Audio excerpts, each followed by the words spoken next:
So I was totally blown away by how many people came. We actually had 150 people come and run with us at 7 a.m. this morning. That was absolutely fantastic. We had some pretty amazing times turned in. Our winner, our winning man was Neil Campbell in 1911. Second place was James Hebert in 1918, and then Brian Reynolds in 1923. We also had 5 runners under 20 minutes, which was kind of surprising and awesome. Among women, our winner was Allison Davis in 25:04. Good job. And then Christine Spang in 25:24 and Justine Lamb in 27:04. So congratulations all of our winners. You guys were awesome.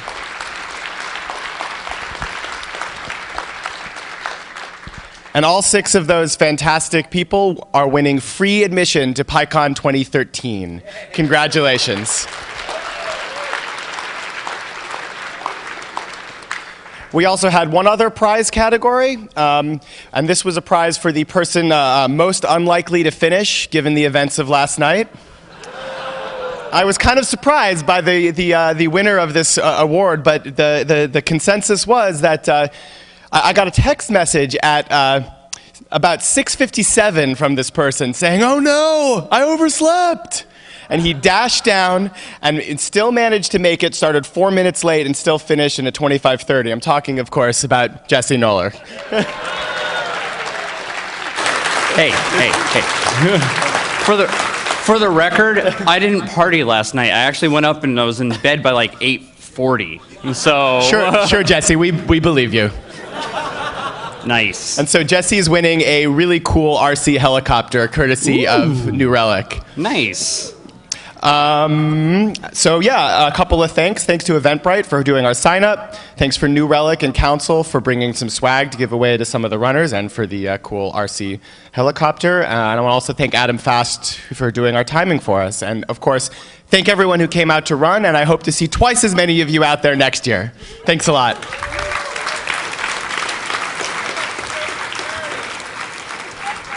Jesse's going to fill you in on the details of the charity that we raised.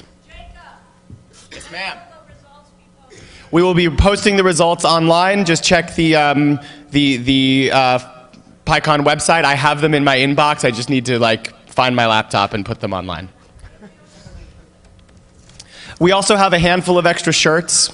So if you ran, see me out by registration after the keynotes, and I will be happy to sell you a shirt.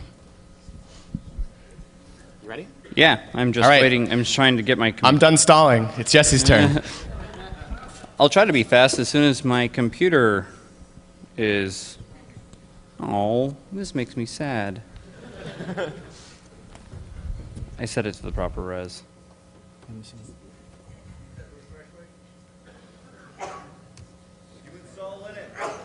Nice.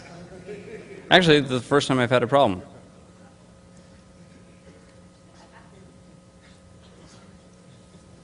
Oh, well, this is fine. Oh. Derp.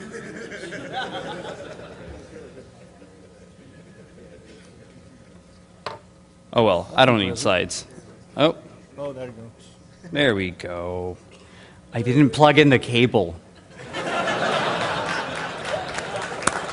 No. This is the appropriate moment for a slow clap. All right.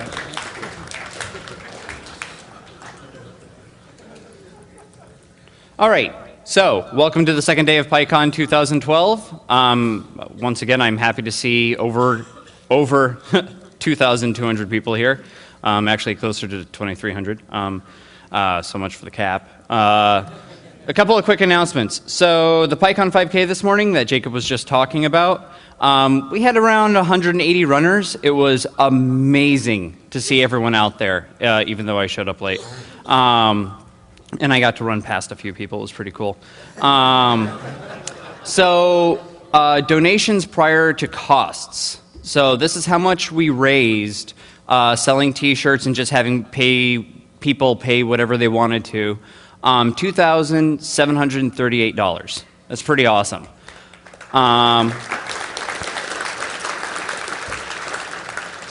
Now, I said yesterday in my opener that this is about community, this is about people, and so many of you have done so much for me and my family, and this has been a labor of love from me to you. PyCon will be matching. PyCon will be matching the full amount raised despite costs.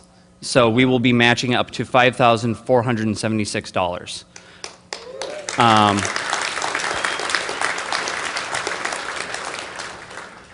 After the match, this is how much we will be splitting 3 ways to Autism Speaks, the American Cancer Society, and the Epilepsy Foundation. So thank you for everyone for showing up, donating, etc.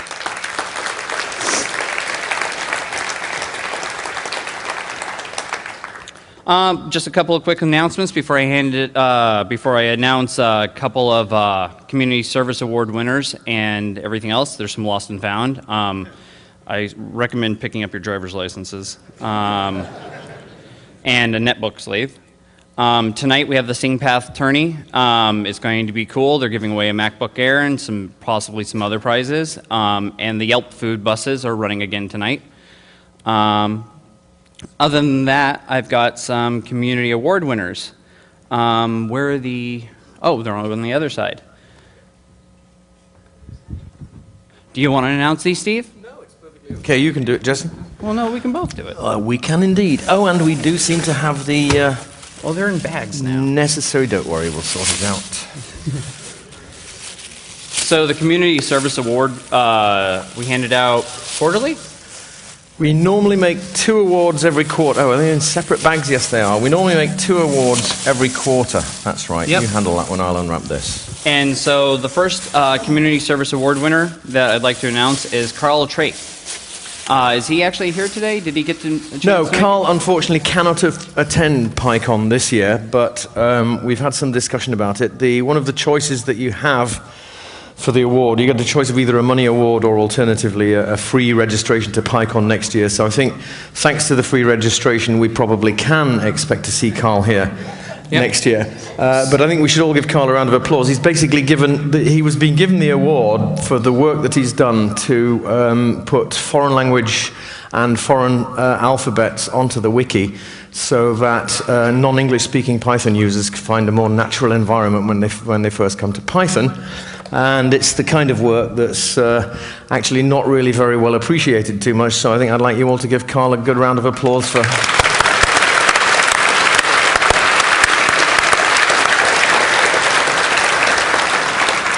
And the next one, I believe she's actually here today, I hope she is Audrey Roy. Is Audrey Roy in the audience? She better be. And as you probably know, Audrey was the founder of the PyLadies group and has done a huge amount to increase gender diversity in the Python world. Thank you very much, Audrey. Thank you.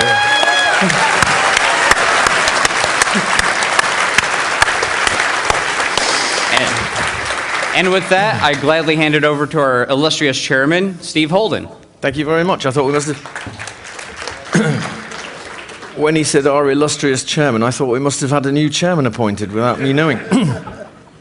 So I'd like to echo Jesse's warm welcome to you all on the second day of this amazing Python. And before I go any further, I want to yet again place on public record my admiration and gratitude for Jesse's hard work. So again, thank you very much, Jesse.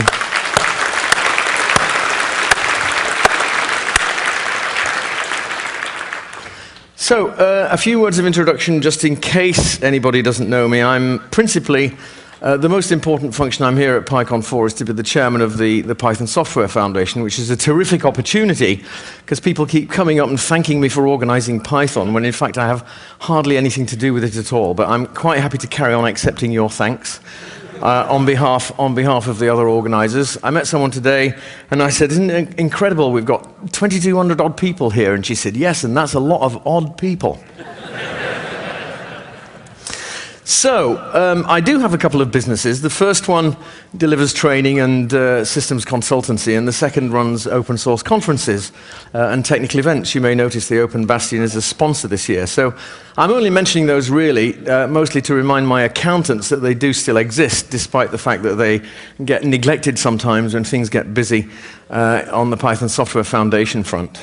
So, I'm a great believer in the strength of common bonds forged by shared experience. And you may not have come to PyCon to bond with people, but you may be surprised. A lot of people don't come. It's a bit like, if you remember the story that Mark Twain wrote, where what's his name? Tom anyway. People came to whitewash and remained to jeer. Well, people come to PyCon to program, and they remain as members of the community. We hook them in, and that's what we're trying to do. So I like to think when you come to PyCon, you leave a little bit of yourself behind, and you find it again next time you come to PyCon. So a great believer in community. There was this exchange yesterday between two people on the PyCon organizers team. One of them said, "Go home," and the other one says, "I am home," right? This is PyCon. And basically, so that exchange was between two stalwarts of the conference who've given, quite literally, as Jesse has, thousands of hours to make this conference the huge success that it's become. It typifies the spirit that makes PyCon so enjoyable. You don't want to know what this conference would cost you if we didn't have sponsorship. So having in some way fathered PyCon myself, it's somewhat startling now. As I tweeted yesterday, my little conference is all grown up. So it's quite an emotional event for me, not only because of what PyCon's turned into in these 10 years, but also because this is my last address to PyCon as chairman of the Python Software Foundation. I'm very happy to say that the board, who are ably assisted by our secretary and administrator, Pat Campbell, is well able to face tomorrow's challenges without me. But I do want to emphasize that while I'm leaving the chair, I am not leaving the foundation, and I'm certainly not leaving a community that I've spent 10 years nurturing. So do expect to see me around, and if you don't believe my commitment to Python, then you should ask to see my latest tattoo. Let's see your latest tattoo!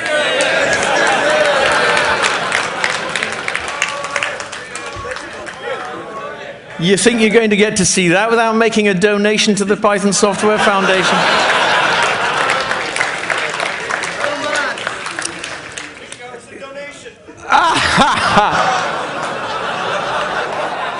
All right, let me just reveal a certain amount of information by saying I'm wearing a long-sleeved shirt, so it's going to be difficult, right? We may need to wait, but before the end of the conference, perhaps.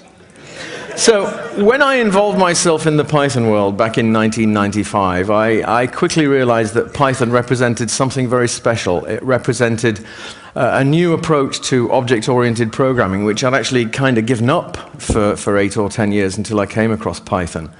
So the fact that Python's a pragmatic, readable, concise, to-the-point language is great. And it's sometimes still surprising to find out just exactly how few lines of Python you need to write some really amazing software and get startling results. I deal with text a lot. And so I usually have an interpreter window open just to interactively be able to handle the text. So I think we all owe a huge debt of gratitude to Guido and to the cast of hundreds of developers and assistants who've joined him to make Python the wonderful language that it is.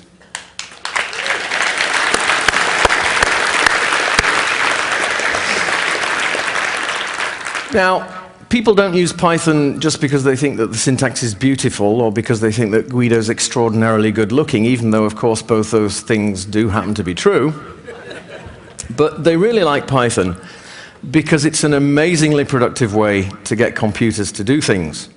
The success of the Python early adopters, once we managed to persuade them to start talking about the secret weapon that had achieved their success, also brought Python to the public attention. So we have to thank small companies like Digital Creations, now Zope Corporation, and also large companies like Google, Disney, and the other sponsors around the hall. We have to thank those for helping people to realize that Python genuinely does represent an improvement in programming language design. And another thing that's somewhat unusual, I think, about Python is that we know that Python's not perfect, but we like it anyway. It doesn't have to be perfect. So Python's very well placed now to start appearing in all kinds of unexpected places. It's widely used by experienced programmers, but it's also being built into other types of systems. And so I'm now in my training work having to deal with engineers of all kinds. And when you think about the types of systems that Python is being built into, I mean, just off the top of my head, computer-aided design, animation, statistics, research science, those are 4 fields where people are going to be finding Python popping out of their software products. And if you want to script your software product, you may well end up doing it in Python. So the $25 Raspberry Pi computer that was recently announced basically shows just how low the cost of getting started in Python can be. And it means that we're likely, if things go well, to actually see new generations leaving school with Python skills already. And that's going to be, if you think 2200's a lot, it probably won't be a PyCon, but I'm sure there'll be larger groupings of Python programmers in the future. So as far as the Python Software Foundation goes, the PSF has 2 principal duties, right? One is to promote, protect, and advance the Python programming language. And the second is to support and facilitate the growth of the international community of Python programmers. And I think you can see by looking around you that we have actually taken the second goal very, very seriously indeed. The first goal, particularly the advancement, is more to do with the developers. It also means 3, we run an amazing conference, but nobody expects the Spanish Inquisition, so we'll just stay at 2. So I didn't really expect when I became the chairman of the PSF that I'd soon be managing an organization that had lost over half its reserves on a single event. That was a distinct blow. It meant that we had to go into consolidation mode, put certain plans on hold. But I'm happy to say that through careful husbandry, cautious planning, and of course the help of both Jesse and Van Lindberg, our preceding PyCon chairman, we have actually now replenished those lost reserves, and I'm happy to be able to tell you that the foundation is on a better financial footing than it ever has been before.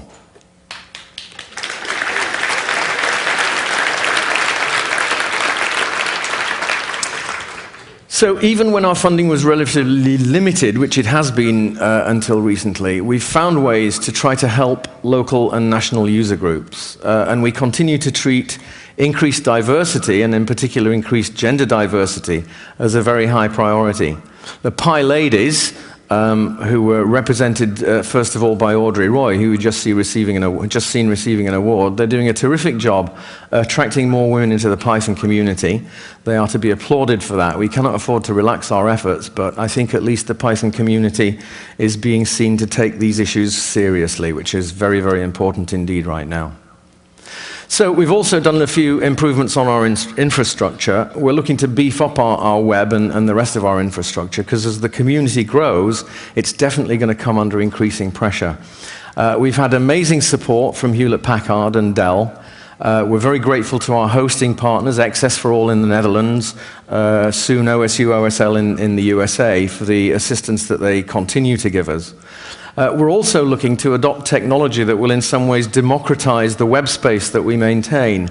The foundation doesn't have the ability to exercise central control over the web with a community of the size that the Python community has grown to. And we don't have the wish to control it centrally either. The only way we feel to get a vibrant web is by having community members put information on the site about what they're doing. And basically, we feel that the web should be much more open to direct community input, and I hope that that's a change that you'll see taking place in the next year. I did actually, the board delegated the preparation of the request for proposals to a guy called Jesse Nola, and he's not come back with the finished RFP yet. I can't imagine what's been taking his time up.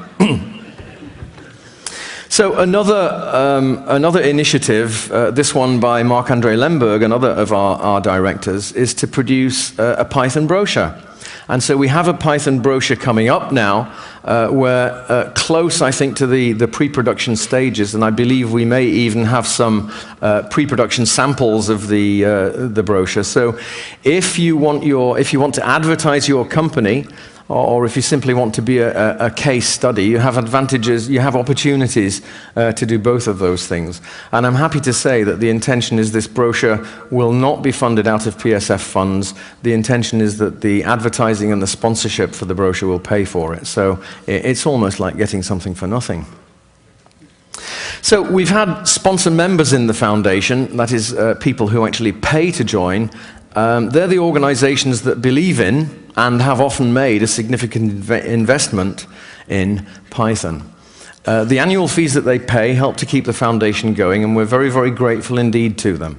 I hope that the size of the expo hall indicates that we might expect an influx of new sponsor members in the coming year, and I'll try to remember to ask them as I go around the expo this morning if they'd like to become sponsor members of the foundation. Oh, which reminds me, if anybody does happen to feel particularly generously disposed towards the Python Software Foundation, I and Jesse and Jacob Kaplan-Moss and one other person, we all have not only our cell phones with us, but we also have a little widget called the Square, which you may have seen from. So basically we are able to take credit card donations for the foundation of up to $250. So if you feel that you haven't actually paid enough to the foundation yet, open your wallet and repeat after me, help yourself. Okay, so PyCon is sponsored by an enormous number of companies, some of whose banners you can see at the side of the hall here. I asked the audiovisual team if they could let me, for this talk, have a copy of the sponsors slide. Silly me, of course, now we can't get all our sponsors on a single slide. We've got this 5-slide show which keeps running during the breaks. Absolutely. Oh, yeah, it is a lot of work. It is a lot of work. The fact that we've got so many slides full of sponsors, of course, is directly due to Jesse's efforts, and he's certainly put anything that I ever did to bring money into PyCon well into the shade. Our sponsorship's actually very loyal. One of this year's sponsors has sponsored almost every PyCon since the first one that we ran in 2003, when there was actually time to read all the sponsors' names out without any problems at all. So I'd like to welcome sponsors, particularly the sponsors who are new to PyCon. I'd like to thank them all for making this a truly stupendous conference possible. And I hope that you'll thank them all by visiting their exhibition stands and talking to them about why they're here at PyCon and what they're trying to do. I always maintained that the best way to get sponsor support was for the foundation to become worthy of that support, and we've put a lot of hard work in over the last 3 years. I think that the size of the expo hall is probably an indication that that strategy has worked. So really, the idea behind PyCon is to try to help create community, because community and open source are two important partners. They will not exist together, I don't think. I'm a great one for putting myself in people's faces at PyCon. And in one of my conversations yesterday, I heard myself say, if you aren't enjoying PyCon, you aren't doing it right. That is very definitely the case. You're supposed to enjoy here, and that actually pretty much sums up my philosophy of learning. And I refuse to believe that you can spend a week at PyCon and not come away with a shitload of useful information. So I came across a trade paper interview with me from 1984. Yes, I have been in the industry since 1967. And in a recent move, I came across this interview where they chose a quote from the interview as the headline, and the quote was, "If computing ever stops being fun, I'll stop doing it." But in the body of the text, I said that for me, computing was all about people. And I've done my best to try to make sure that Python does stay fun. And okay, given that we had dancing robots, maybe it doesn't need to be all people, but when I saw those dancing robots, I'll tell you, that was an emotional moment when I saw that PyCon had really grown up to the stage where it could provide that kind of an opening. So it's very easy in today's disjointed society to feel that you don't matter to anybody and that there's no need to care about anybody else. I believe sometimes we tell ourselves this lie in modern society because if we were to expose it as a lie, we would also have to expose our emotions, and that's actually quite a dangerous thing to do with people that you can't trust. But no man is an island, so we need to learn to offer each other safe spaces where we can express ourselves creatively, not meet with disapproval for being ourselves. We're finding new ways here to forge links that have always been needed in whole integrated lives. But with the fragmentation of society, we're actually at the forefront of finding new electronic ways to replace the sense of community that the creation of modern societies has actually fragmented somehow. So when people are making history, they don't often know it. Paul Graham's statement yesterday that PyCon is the center, not at the center, but the center of Silicon Valley this week, completely floored me. I suppose that there might actually be life after the PSF chairmanship after all, but if the success of the Python community in recent years proves anything at all, it proves that hard work works, and that teams can work successfully across international boundaries. But of course, we learned that from the developers, so it's no surprise to us. So really, that's all I have to say to you. If I can leave you, the portion of the Python community lucky enough to be the center of Silicon Valley for a week, with any thoughts at all, then these 3 thoughts are quite hard to go wrong with. And in fact, it's hard to think of a context in which they won't help. So enjoy the rest of the conference, and thank you very much indeed for being here.